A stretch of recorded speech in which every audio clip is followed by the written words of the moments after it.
Welcome. I have a new project on the bench today. I have these PUI 5024 electret microphones. My goal is to see if I can get them to work with my Zoom H2essential that I bought a few months ago. It is a really nice recorder, but it has some issues. It seems like maybe the stock microphone isn't the best. So I saw these Clippy ones, and we're going to give that a shot with these PUIs. So I'm using a cable. All it is a simple mono audio and video cable clipped off the ends, which is 2 channels. You could use a red and white. It is a shielded cable. The copper does wrap around the positive and negative wires, which is good. That's what we want. So we're just going to test the positive, or actually we're going to test the right and left. The tip is the left, I believe. And so on my cable, the white lead was the left and the yellow was the right. So then I'm just going to take a red marker and mark the right side so that I don't forget. So I do have a 3D printer, and I 3D printed these capsule holders that you can see here. They're really simple and easy to design. I plan to use a screw and this little bronze finger thingy, whatever they're called, to hold it down. I was going to use these flat 3D printed bars that I made, but I ended up not using them, which you will see later on in the video. So first things first, we put them into the capsule holder. The wires are already tinned and ready to go. Now I'm going to quickly solder these things on here, being really careful to try not to damage them. And then I need to carefully try to bend it so that it's straight. In hindsight, I should have just pre-bent them before I soldered them, because you're going to see what happens, or what can happen, if you try to bend them after soldering. Yeah, it didn't end up. This is the right side. I kind of goofed up, as you will see here in a few seconds. Soldering them in. And then now I'm going to try to fold them back. Bruh.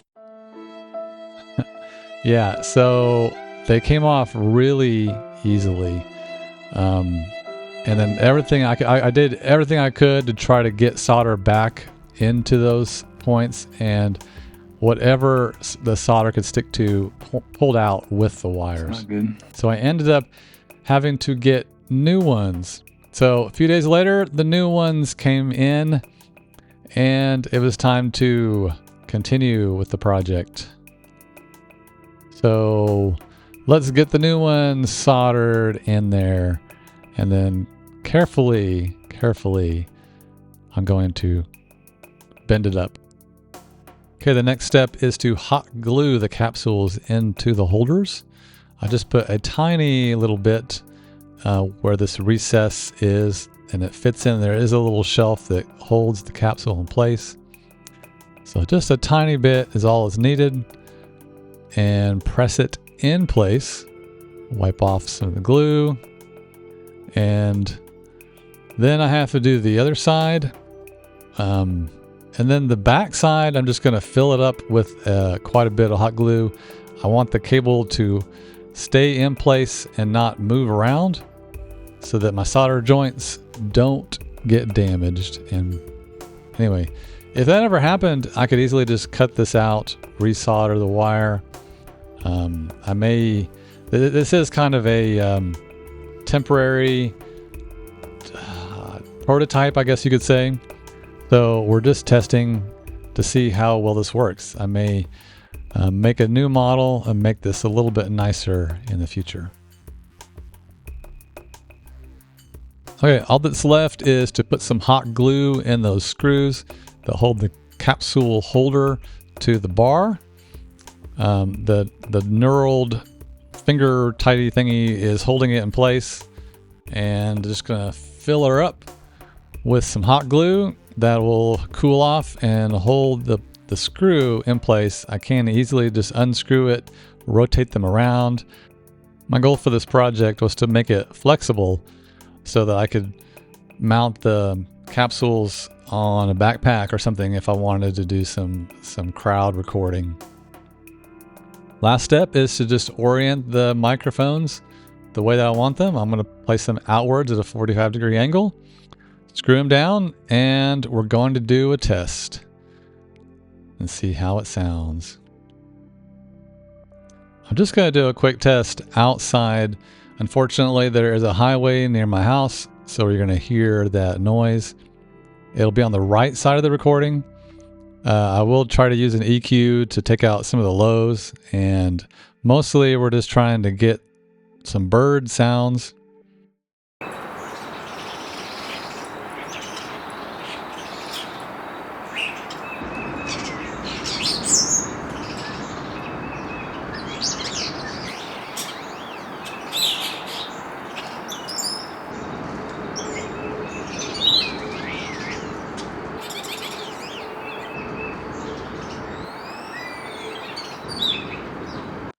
I'd love to know what you all think about the difference in the sound of the internal microphones and the Clippy wannabes. I don't hear a whole lot of difference in the highs. The birds sound about the same to me. The highway sound is quite different. And interestingly, it appears the Zoom has a little bit of a better stereo separation, which I was kind of surprised about. Anyway, thanks for watching. Have a great day.